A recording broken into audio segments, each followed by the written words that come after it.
नमस्कार। अच्छा, कभी सोचा है कि हिंदी भाषा काम कैसे करती है? मतलब कैसे कुछ आवाजें मिलकर शब्द बन जाती हैं और फिर वही शब्द जुड़कर पूरे पूरे वाक्य। आज ना हम इस पूरी बनावट को समझेंगे बिल्कुल जीरो से। चलिए शुरू करते हैं ये सफर।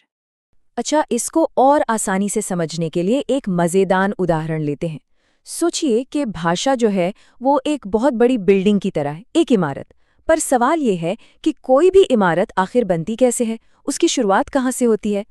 तो देखिए, जैसे कोई भी बिल्डिंग ईंटों से बनती है, फिर ईंटें जुड़कर दीवारें बनाती है और फिर दीवारों से कमरे तैयार हो जाते हैं। बिल्कुल यही तरीका भाषा का भी है। यहाँ पर हमारी ईंटें हैं वर्ण, दीवारें हैं शब्द और कमरे हैं वाक्य। आज हम इसी नक्शे को फॉलो करेंगे। तो भाई, किसी भी इमारत की बुनियाद क्या होती है? उसकी ईंटें। बिल्कुल। और भाषा की दुनिया में ये सबसे पहली और सबसे छोटी ईंट है वर्ण। यहीं से सब कुछ शुरू होता है। तो ये वर्ण होता क्या है असल में? सीधी सी बात है, ये भाषा की वो सबसे छोटी आवाज है, वो ध्वनि है जिसे और तोड़ा नहीं जा सकता। जैसे कि अ, ई, क, ख। ये समझिए भाषा का एटम है, इसकी सबसे बुनियादी, सबसे फंडामेंटल यूनिट। तो हमारी ये जो हिंदी की इमारत है, इसमें ऐसी कुल कितनी ईंटें हैं? क्या लगता है? जवाब है 52, 52। जी हाँ, हिंदी वर्णमाला में कुल 52 वर्ण हैं और इन्हीं से भाषा का पूरा संसार बना है। अब ये जो 52 वर्ण हैं, इन्हें मोटे तौर पर दो परिवारों में बांटा गया है। एक है स्वर, जैसे अ, आ, ई, जो कि 11 हैं, और दूसरे हैं व्यंजन, जैसे क, ख, ग, जिनकी संख्या 33 है। अब आप सोच रहे होंगे कि भाई बाकी वर्ण कहाँ गए? तो वो भी इन्हीं से मिलकर बनते हैं या कुछ खास ध्वनियां हैं।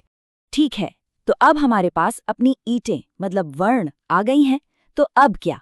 अगला कदम क्या होगा? जाहिर सी बात है, इन ईंटों को सही तरीके से जोड़कर दीवारें खड़ी करना, यानी शब्द बनाना।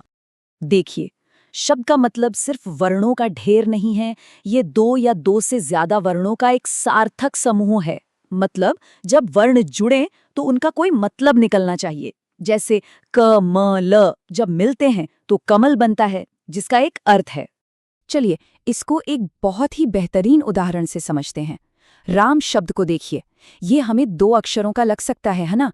पर असल में ये 4 वर्णों से बना है। आधा र, फिर स्वर आ, फिर आधा म और आखिर में स्वर अ। हर व्यंजन को पूरा होने के लिए एक स्वर की जरूरत होती है और यहाँ ये बिल्कुल साफ साफ दिखता है। और एक मजेदार बात बताऊं, सारे शब्द एक जैसे नहीं होते। कुछ शब्द होते हैं रूढ़, जैसे घर या जल। इन्हें अगर तोड़ेंगे तो कोई मतलब नहीं निकलेगा। वहीं कुछ शब्द यौगिक होते हैं, जो दो सार्थक शब्दों से मिलकर बनते हैं, जैसे विद्यालय मतलब विद्या का आलय। तो अब जब हमारी दीवारें यानी शब्द तैयार हैं, तो हम कमरे बनाने की तरफ बढ़ सकते हैं। लेकिन यहाँ एक छोटी सी उलझन है जो अक्सर लोगों को होती है। वो है वाक्य और वाक्यांश के बीच का फर्क। चलिए पहले इसे साफ करते हैं। इसका ना एक बिल्कुल सीधा सा नियम है। वाक्य हमेशा एक पूरी बात कहता है। जैसे लड़का फुटबॉल खेल रहा है, इसमें काम हो रहा है, एक क्रिया है। वहीं दूसरी तरफ वाक्यांश बात का एक अधूरा हिस्सा है, जैसे पेड़ के नीचे या नीले आसमान में।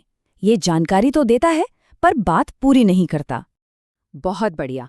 अब जब ये फर्क समझ आ गया है, तो चलिए अब सच में अपनी इमारत के कमरे बनाना शुरू करते हैं। बनावट के हिसाब से देखें तो वाक्य मुख्य तौर पर 3 तरह के होते हैं। तो ये 3 प्रकार हैं। पहला, सरल वाक्य, समझिए एक सीधा साधा कमरा। दूसरा, संयुक्त वाक्य, जहां 2 कमरे आपस में जुड़े हों। और तीसरा, मिश्र वाक्य, जिसमें एक बड़ा कमरा हो और उससे जुड़ा एक छोटा, उस पर निर्भर कमरा हो। चलिए एक एक करके इन्हें देखते हैं। सरल वाक्य, जैसा नाम से ही पता चल रहा है, सबसे सीधा होता है। इसमें एक ही सब्जेक्ट होता है और एक ही मेन वर्ब। एक विचार, एक वाक्य, जैसे आरती नृत्य सीख रही है। बात खत्म, सिंपल। अब संयुक्त वाक्य में क्या होता है? यहाँ 2 बराबर के आजाद वाक्य होते हैं, जिन्हें हम और, लेकिन या जैसे शब्दों से जोड़ देते हैं। जैसे माला दिन भर पढ़ाई करती है और वह खेल भी खेलती है। मजे की बात यह है कि आप दोनों वाक्यों को अलग अलग भी बोल सकते हैं और दोनों का पूरा मतलब निकलेगा। और फिर आता है मिश्र वाक्य। इसको ऐसे समझिए कि इसमें एक बॉस वाक्य होता है और दूसरा उस पर निर्भर, मतलब उसका असिस्टेंट वाक्य। जैसे ये वही लड़का है, ये है हमारा मुख्य वाक्य। लेकिन इसकी बात तब तक पूरी नहीं होती जब तक हम ये न बताएं कि जो कल हंस रहा था। तो दूसरा हिस्सा पहले पर डिपेंडेंट है। तो लीजिए, हमारी इमारत अब पूरी तरह से तैयार है। हमने एक अकेली ध्वनि यानी एक ईंट से शुरू किया था और एक पूरे मतलब वाले विचार यानी एक कमरे तक का सफर तय कर लिया। तो ये ही है भाषा का पूरा नक्शा। वर्ण, जो हमारी ईंटें हैं, वो मिलकर शब्द यानी दीवारें बनाते हैं और फिर शब्द जुड़कर वाक्य मतलब कमरे बनाते हैं। है ना एक बहुत ही सुंदर और लॉजिकल प्रोसेस।